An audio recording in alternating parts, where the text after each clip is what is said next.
My journey swiftly plummeted from the pinnacle of contentment, being wedded to the town's princess, blessed with 2 delightful children, successfully managing my thriving business, and residing in my cherished hometown, to the abyss of despair within a mere few weeks. Part of the Midwest, our community is modest, with a population of only 1,000 residents. The closest urban center, a small city boasting 20,000 inhabitants, sits approximately 60 miles away, with several smaller villages dotting the landscape in between. In our town, we have a handful of essential establishments to serve our needs. There are a couple of convenience stores, reminiscent of a precursor to Walmart, offering a wide array of goods from groceries to toys, clothing, office supplies, and more. For pharmaceutical needs, we have a small pharmacy alongside a local True Value franchise and a farm store for various supplies. Dining options consist of a couple of cafes, as fast food restaurants are absent in our locale. Financial services are well covered with a large, locally owned bank and a small credit union. Amidst these establishments, my computer services business thrives. Primarily focused on IT consulting, I offer hardware solutions like computers, servers, and monitors, catering to clients who seek comprehensive network packages. Among my clientele are esteemed institutions such as the bank, the local hospital, and the school system. My closest competitor operated in the neighboring urban city, yet I still managed to attract clients from there and frequently found myself troubleshooting their networks. But before delving further into my professional life, allow me to introduce myself. I'm John Edwards, 30 years of age, standing at 6 feet tall and weighing in at 180 pounds. Up until recently, I was married to a woman I'd known since middle and high school, Amanda Butler Edwards, though soon to be remarried as our divorce has been finalized. Our union lasted 7 years, which I believed were fulfilling, but evidently, Amanda had a different perspective, blindsiding me with the divorce petition. It's worth mentioning that Amanda and I weren't high school sweethearts. In fact, we scarcely interacted despite attending the same school.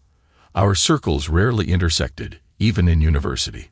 Truth be told, I harbored some resentment towards her during those years.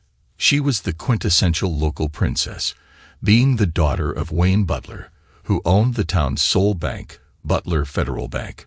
Wayne's bank extended loans to local farmers, the feed store, Mark's Superstore, and nearly every other local business. In our community, face-to-face banking remained the norm, with online banking struggling to gain traction. Even I, with my small operating loan, am indebted to my father-in-law's establishment. Anyway, circling back to Amanda, it wasn't until after we both earned our bachelor's degrees that she suddenly took an interest in me. Admittedly, I had harbored some fantasies about her during her high school years.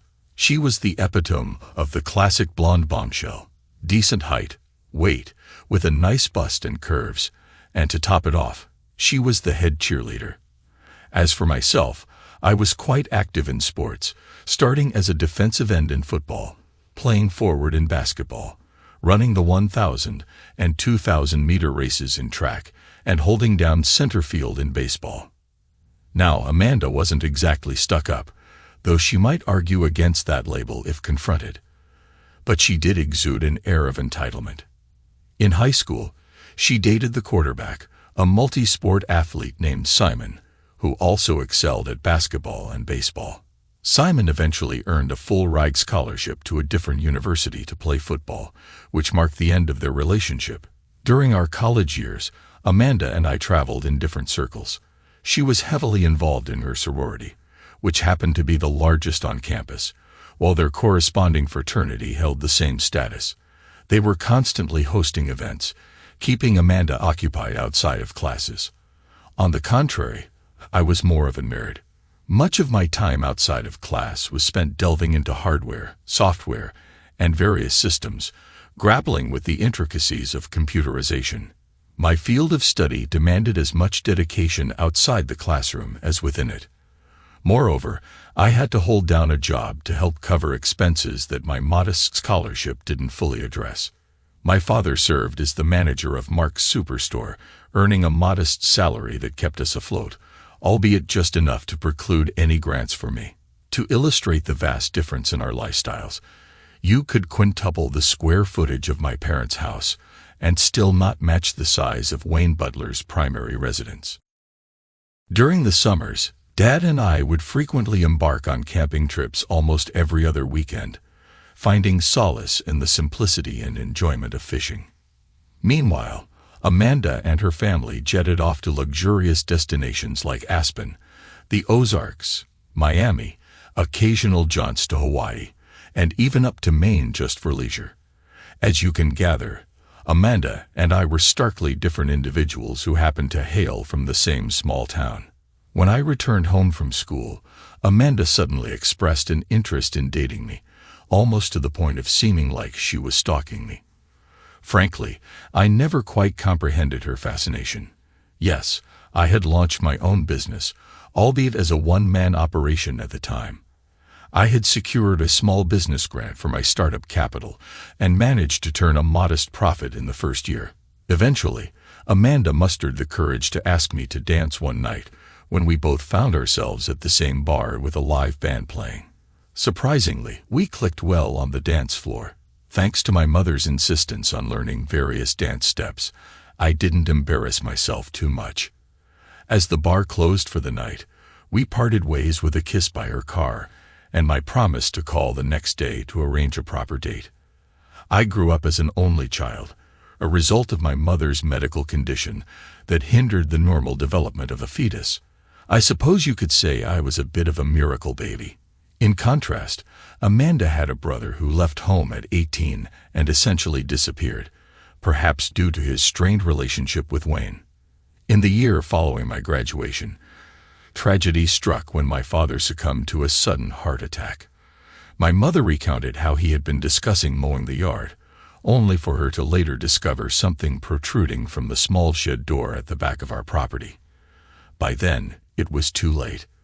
My father had collapsed, and despite the arrival of the ambulance, their efforts to revive him proved futile. He had already passed away by the time my mother found him. Despite our budding relationship, Amanda attended my father's funeral, offering me comfort as we laid him to rest. Her presence by my side at the cemetery, her hand in mine, was a solace amid my tears. Moreover, she displayed remarkable grace towards my mother and the handful of family members who traveled great distances to support us during our time of grief. Fortunately, my father had ensured that our family home was fully paid off before his passing, and his substantial life insurance policy provided my mother with a steady income for the remainder of her life, provided she managed it prudently. It was a blessing amidst the challenges that lay ahead, which I'll delve into shortly. Contrary to the cliché of a man chasing a woman until she catches him, Amanda and I followed a different path. She pursued me, initiating our dates and our intimate life. While I won't delve into specifics, I'll simply say that we found great compatibility in the bedroom. Our relationship evolved into exclusivity from my perspective, and I haven't heard any rumors of her seeing other people. We shared intimate moments together 2 or 3 times a week. There were occasions when I had to travel to outlying communities for work. Some of the larger farms sought to integrate their various computer systems, from the tractors and planters to the milking parlors and household computers, all requiring Wi-Fi access. Given the logistical challenges posed by the distance between buildings, my schedule sometimes kept me occupied into the evenings. I'd often wondered if Amanda spent those nights at her parents' house, waiting for my return. I nearly forgot to mention Amanda's job. Due to her major in women's studies, she struggled to find suitable employment in Culverson, so she ended up working for her father. Starting as a teller, she swiftly ascended the ranks to become vice president of the loan department. While her rapid promotion might have been attributed to nepotism, she dedicated herself to the role and diligently educated herself in the intricacies of banking, as her father desired. Reflecting back on those years, I can now see how I was maneuvered into marriage. One evening, just before Christmas, Amanda dropped the bombshell that she was pregnant and demanded to know my intentions. Raised with values instilled by my parents, I immediately proposed marriage. In hindsight, I should have been more skeptical when Amanda and her mother selected a wedding date 7 months after the announcement of our engagement that Christmas.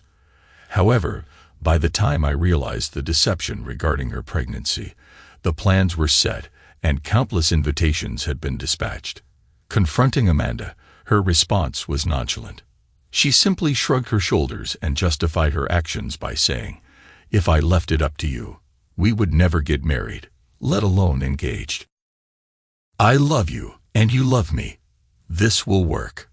As for myself, I was enamored with the town princess. Our physical chemistry was undeniable, and the thought of sharing a life with Amanda was appealing. So, despite uncovering her deceit, I chose to go along with the wedding plans rather than rock the boat. Our wedding became the talk of the town, a grand affair that hadn't been witnessed in Culverson's history. Every soul was invited, and we even scheduled it for a Sunday afternoon to allow businesses to close.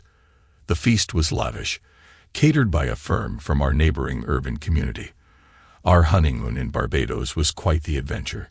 Amanda discovered a clothing-optional beach, and she relished the freedom of nudity almost every day we were there. Surprisingly, we thoroughly enjoyed ourselves, immersing in all the island had to offer.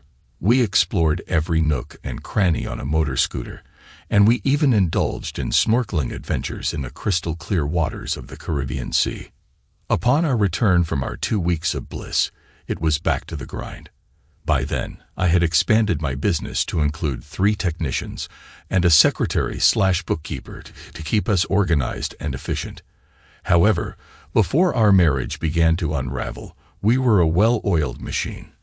About a year into our marriage, Amanda announced her pregnancy, and this time it was the real deal. Our little Jennifer arrived, perfectly formed, and destined to be spoiled rotten. She quickly became the apple of my eye. 2 years later, we welcomed our son Oscar, who arrived in much the same fashion, completing our family and filling me with unbridled happiness. However, our 7th year together marked a shift in our relationship. Amanda's work commitments suddenly increased, with numerous evening meetings and weekend hours becoming the norm. While I could understand the occasional banking conference, the frequency of these events seemed disproportionate to the workload. Despite Amanda always being reachable on her cell phone, and no signs of missed calls or unusual breathlessness in her responses, I couldn't shake a growing sense of concern. Our intimate life suffered as well, as Amanda was often absent before bedtime. With my own work keeping me occupied, and the need to retire early due to early morning customer visits, our time together dwindled.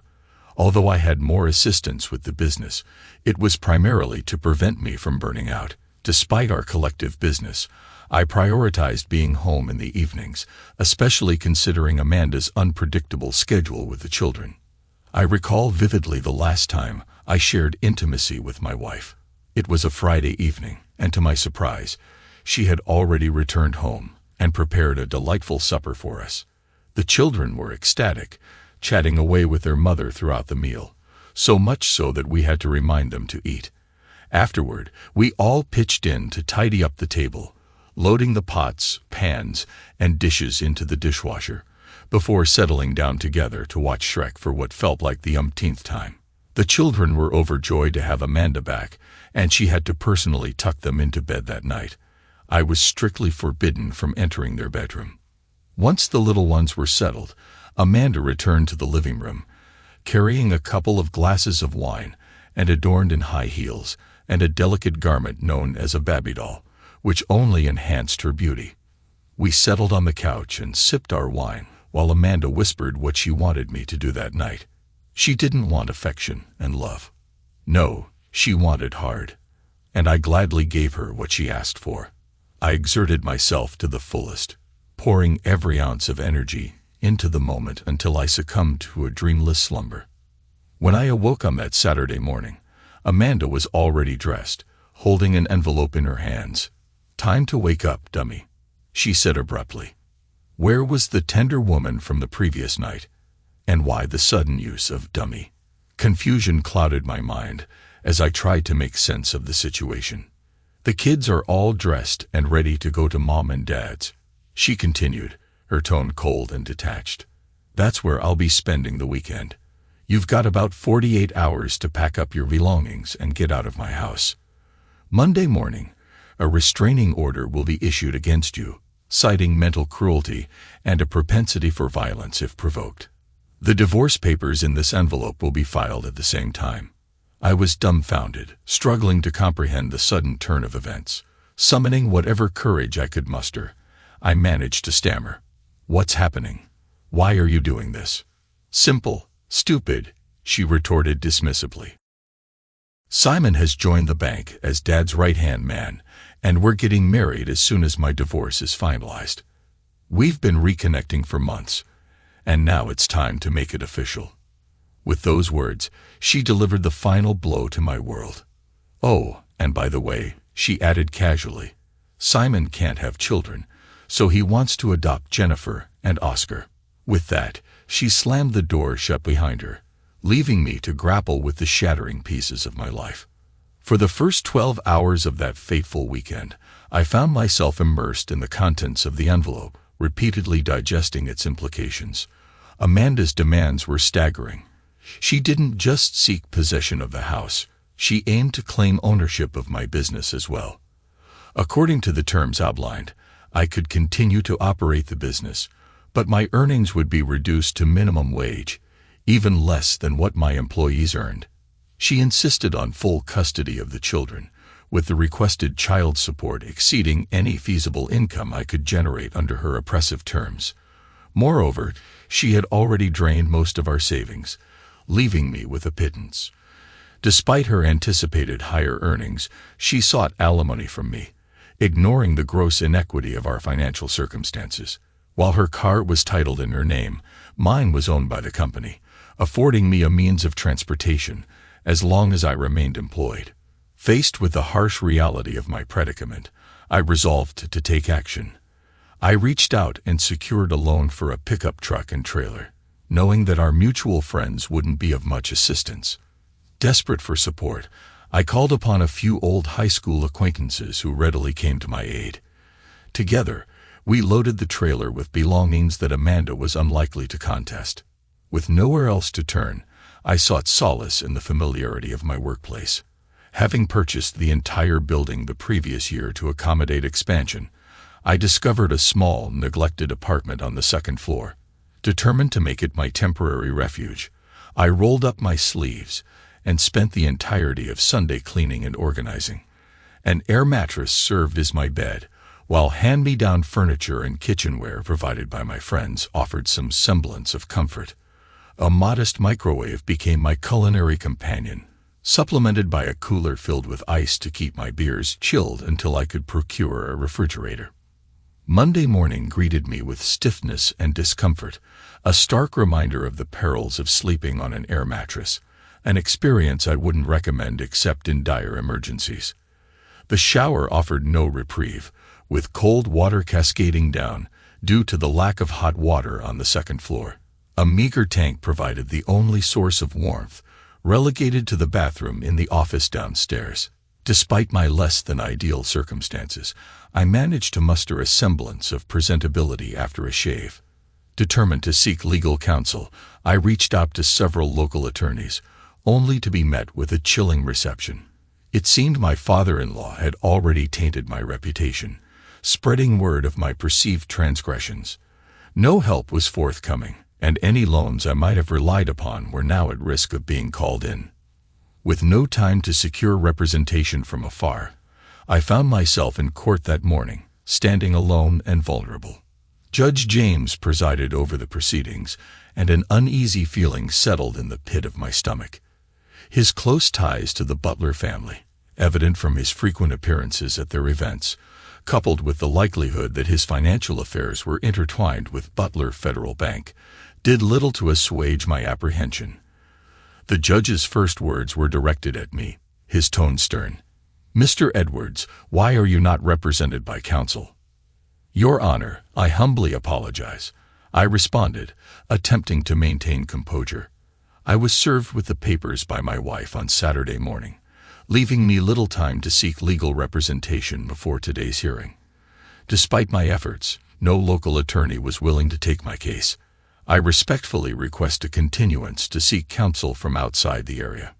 "Denied," came the swift reply. "I fail to comprehend your reasoning.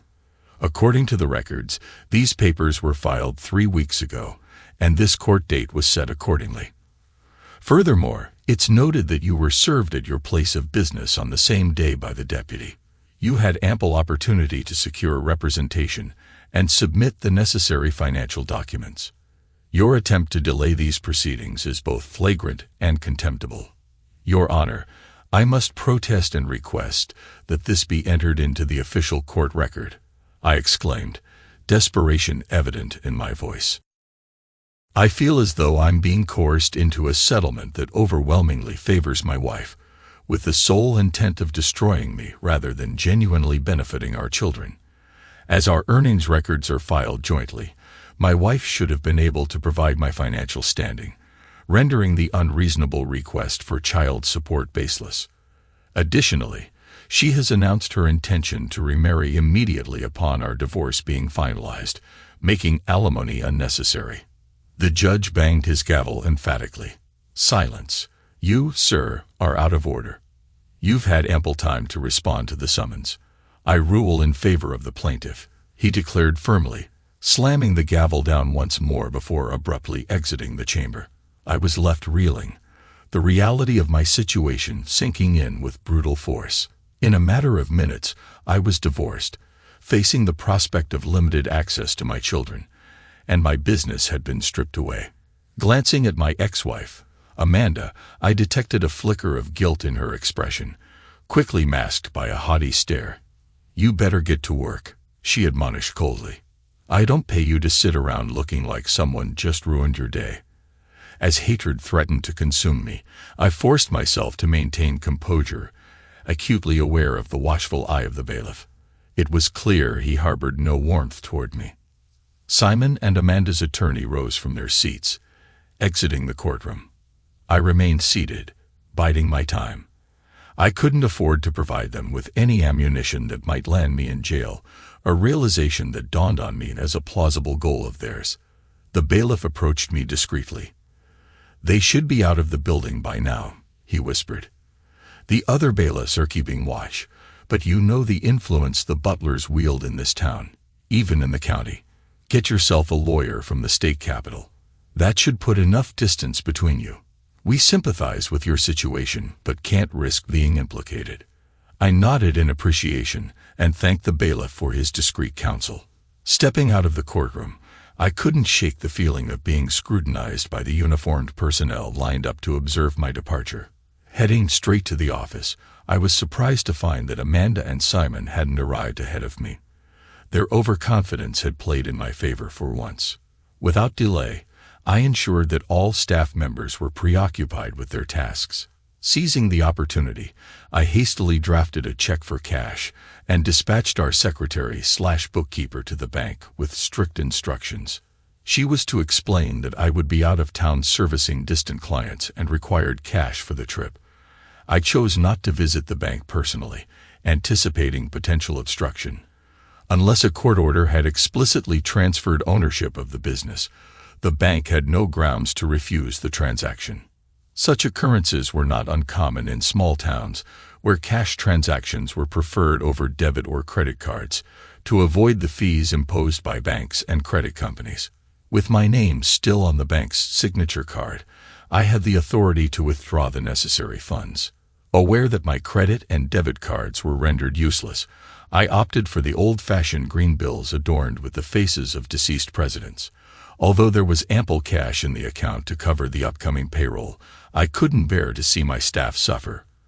Restraining myself, I withdrew only a modest sum, ensuring that they would be compensated. Additionally, I emptied the petty cash drawer, leaving behind an IOU directed at my ex-wife and her new partner. Resigned to my newfound role as the defeated party, a burning desire for vengeance began to simmer within me. Amanda, Simon, and Wayne needed to face consequences for their actions. As for Wayne's involvement, it was clear to me that he was the mastermind behind the ordeal. Had it not been for his influence, I would have been served with the divorce papers earlier. securing the opportunity to enlist the help of a local attorney and receive a fair judgment from the court. But Wayne's disdain for me, coupled with Amanda's compliance, fueled their scheme to exact revenge. In the late afternoon, Amanda and Simon finally made their appearance at the office, ready to assume control. Presenting Dorothy, our secretary, with signed court documents showcasing the transfer of ownership to a new corporation, they'd relegated me to the role of a mere manager rather than an owner. Fortunately, they refrained from publicly announcing my diminished status and salary. With only Dorothy privy to the details necessary for processing payroll, the rest of the staff remained oblivious to the discrepancy in our earnings. Aware that Dorothy would likely inform the rest of the staff about the changes, I resolved to maintain business as usual, at least for the time being. When Amanda and Simon made their unwelcome appearance, I quickly concocted an excuse about attending to a client's urgent needs and swiftly departed. The last thing I needed was to risk violating the protection order and inadvertently play into their hands. Thankfully, the protection order only mandated that I stay 100 feet away from any of them. However, in our small town, such a distance might as well have banished me to a life under a bridge outside of town. After wrapping up work, I sought solace in one of the local bars owned by a client of mine. Thanks to my efforts in computerizing his point-of-sale system, he could manage his operations efficiently. As I approached the bar, the owner greeted me with regret in his eyes. "I'm sorry, John, but I can't serve you," he said quietly, his voice tinged with sympathy. Words out, serving you, talking to you, or even being friendly could spell trouble with loan accelerations. You'll have to leave. Understanding the gravity of the situation, I nodded in acknowledgement. Aware of the blind spots in his security camera system, I discreetly made my way to the back door. Waiting for me outside was the owner, a 12-pack of my favorite beer in hand. "John, I'm sorry," he murmured, offering the gesture as a peace offering. "Hopefully, Butler will come to his senses and put an end to this nonsense." With that, he slipped back into the bar, leaving me alone with my thoughts and a small token of solidarity. I hugged the wall, making my way back to my desolate apartment. To my surprise, I found a used but functional mattress, box springs, and a Hollywood frame propped against the back door. Relief washed over me. I wouldn't have to endure that ebb again. After icing down the beer, I maneuvered the bed up to my apartment and set it up. With the aid of 5 or 6 beers and a relatively comfortable bed, I enjoyed a better night's sleep. The following day, I headed to Mark's for groceries. However, as I approached the checkout lane, I was escorted out without my purchases. Mark himself appeared, expressing regret as he informed me of his inability to defy Wayne Butler's influence. "John, I like you and your family, but I can't go against Wayne," he explained. With a shove, he ushered me out, wearing a forced expression of anger to maintain appearances. That evening, I discovered all the groceries I had selected neatly packed in a wooden box with a padlock beside my back door. The key lay on the driver's side front tire of my car. As I attempted to move the box, I realized it was surprisingly heavy, its bottom reinforced with steel plates. It became evident that my mysterious benefactor had taken precautions to prevent theft. Though it wouldn't deter a determined individual, it served as a deterrent to the average passerby. Leaving the box outside, I ventured out of town for a couple of days to attend to other clients. A seed of an idea began to take root in my mind. Unable to procure what I needed locally, I stopped by a small out-of-town service station and purchased some small fuel cans along with regular gasoline and diesel fuel. On each trip out of town, I diligently acquired a couple of key items necessary for my plan's execution. Meanwhile, Amanda and Simon intensified their efforts to torment me. I was compelled to change my phone number due to Amanda's incessant calls, only to have law enforcement officers visit me repeatedly, accusing me of violating the protection order. Despite proving that I never answered her calls, I endured their harassment, being told to quit messing around and leave each time. The situation escalated to the point where I couldn't even fuel up my car, a company vehicle. no less, without encountering trouble. I had to delegate the task to someone else just to ensure I could continue with my work. My scheme finally reached fruition when Butler Federal Bank began harassing my mother. She received countless calls urging her to take out a reverse mortgage, while the county claimed they hadn't received her tax payment. Upon contacting the tax office, I learned that Wayne was exerting pressure on them to harass my mother. This was the last straw. Wayne had crossed the line. Unable to threaten my mother directly with a mortgage, he resorted to other means of harassment, causing her undue stress. I had had enough. With just a week to prepare, I knew my retaliation had to be swift and effective. I planned a strike in the dead of night when only a few officers were on duty and likely dozing in their cruisers. In addition to plotting my revenge, I secured an old, dilapidated pickup truck from a farmer in a neighboring town, refraining from immediately registering it, as the plates were still valid for a few more months. The farmer discreetly stashed the vehicle behind an abandoned house about a mile outside of town, ensuring it remained hidden until I was ready to execute my plan. Under the shroud of nightfall, just after the town's businesses had shuttered their doors, I initiated the plan. Before commencing, I meticulously ensured that each establishment was dark and deserted. While my intent was to cause minimal harm, there were a select few individuals whom I wouldn't mind seeing face some physical consequences. With resolve, I began by remotely disabling the fire alarm systems in the targeted businesses, all of which I had originally installed. I bypassed the hospital and the bank, as tampering with their systems could potentially violate federal laws. My first stop was the convenience store on the outskirts of town. With a swift blow from a brick, I shattered the glass door. Armed with a makeshift Molotov cocktail, created by combining diesel fuel and gasoline, I ignited the wick and hurled it inside, ensuring it caught a shelving unit to break the bottle upon entry. Across town, I repeated the same tactic at the other convenience store, the wails of approaching sirens marking the response of the volunteer fire department to the initial blaze. A smirk played on my lips. Wayne, who had maneuvered his way into becoming the volunteer fire chief and sat on the fire department's board of trustees, had always been obstinate about allocating funds for improvements. Tonight would serve as a reckoning for his short-sightedness.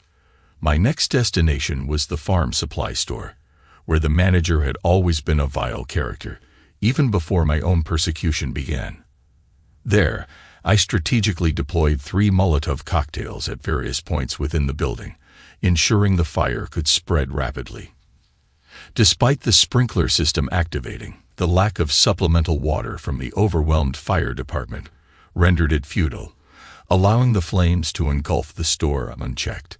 As the flames engulfed most of the commercial area in town, I placed a call to my former residence using a burner phone. Through the electronic voice changer I had acquired, I kept it brief and to the point.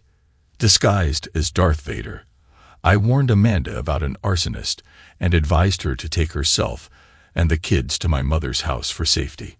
From a discreet vantage point down the street, I observed as Amanda left about an hour later with the kids, heading towards her parents' lavish mansion. I anticipated her reaction, but she was in for a surprise. Taking my time, I ensured that my old house was ablaze before casually strolling a couple of blocks to my car. Upon Amanda's arrival at her parents' gated community, yes, our quaint town indeed boasted a gated enclave complete with security patrols, she was greeted with the sight of their home engulfed in flames, her mother standing outside in distress. It turned out that I had overseen the computer system for the gated community and their security company. Conveniently, the security patrol was occupied responding to a break-in alarm when the fire ignited. Later, I learned that Amanda and her mother lingered for a while before eventually retreating to my mother's house, as even the local motels were grappling with computer system issues and unable to accommodate guests. My final act was to park the company car at the office. With a calculated move, I tossed in my last Molotov and set the vehicle ablaze. Unbeknownst to Amanda, Simon, and her conniving father, I had terminated the insurance policies on both the building and the vehicles. I proceeded to the first fire scene, where the fire department was grappling with the blaze in an attempt to prevent further spread. Wayne stood nearby, adorned in his extravagant white fire gear and matching helmet, orchestrating the efforts of the somewhat inebriated crew. With the police occupied across town investigating the other fires, there was no one to impede my advance. Due to Wayne's refusal to cooperate and his deliberate efforts to alienate neighboring departments, no additional fire departments were en route to offer assistance. The consequences of his actions were catching up to him now. Approaching Wayne from behind, I utilized the voice changer once more. Placing a small dowel against his back, I delivered the message as Darth Vader. Do not turn or make any sudden movements, or you may face severe consequences. Wayne froze, about to protest, but I silenced him. Shut up and listen. Your town is burning down, and unless you mend your ways, further consequences will follow. No one is immune to retribution, not even your own home, which is now engulfed in flames. Heed this warning and change your behavior. Ensuring he remained immobilized, I gave him a forceful shove, causing him to land in a muddy puddle. His pristine white gear was now thoroughly soiled, much to his dismay. As he attempted to rise, I nudged him back down with my foot, leaving him with a face full of mud and water. With that, I departed, vanishing into the onlookers gathered to witness the futile firefighting efforts. Making my way to the concealed pickup, I drove out of the vicinity, keeping a safe distance. I knew that despite the corruption, an incident of this magnitude would prompt at least some investigation, and I fully expected to come under suspicion.